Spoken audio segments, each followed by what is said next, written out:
வெள்ளிக்கிழமை சாயந்தரம் சாமிக்கு பூ போடலான்னு ஃப்ரிட்ஜை ஓப்பன் பண்ணால் மல்லிகைப்பூ மணமாக ஃப்ரிட்ஜு ஃபுல்லாகவுமே வாசனையாக இருந்தது. பார்க்கவே ஆசையாக இருந்தது. சரி நானும் வச்சுக்கிட்டு சாமிக்கு பூ போட்டுடலான்னு ஃபோட்டோஸ்க்கு எல்லாத்துக்குமே சாமந்தி பூ போட்டுட்டு காமாட்சி அம்மன் விளக்குக்கு மட்டும் மல்லிகைப்பூ போட்டு ரெடி பண்ணிகிட்டு இருந்தேன்.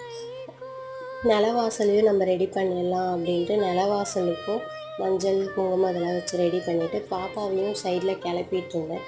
அவள் கேமராவை பார்த்தோன்னே பேசி சிரிச்சுக்கிட்டு இருந்தாள். பாய் சொல்ல சொன்னால் ஹாய் அதெல்லாம் காமிச்சிட்டு இருந்தாள். விளக்கேற்றி சாமி கும்பிட்டுடலாம் அப்படின்னு சொல்லிட்டு விளக்கேற்றி சாமி கும்பிட்டுட்டு இருந்தேன். நிலவாசலுக்கு போய் தீபாவளி காட்டலான்னு போனால் அவள் பின்னாடியே நான் தான் பெல் அடிப்பேன் என்கிட்ட கொடு அப்படின்னு சொல்லி ரொம்ப அடம் பிடிச்சிட்டு இருந்தேன். சரி நீயே அப்படின்னு சொல்லி அவகிட்ட கொடுத்துட்டு நிலவாசலுக்கும் கற்பூர தீபார்த்தனை இதெல்லாம் காட்டிட்டு பூஜை அறைக்கும் தீபார்த்தனை எல்லாத்தையும் காட்டி முடிச்சாச்சு. நெக்ஸ்ட் வீடியோவில் பார்க்கலாம். பாய்.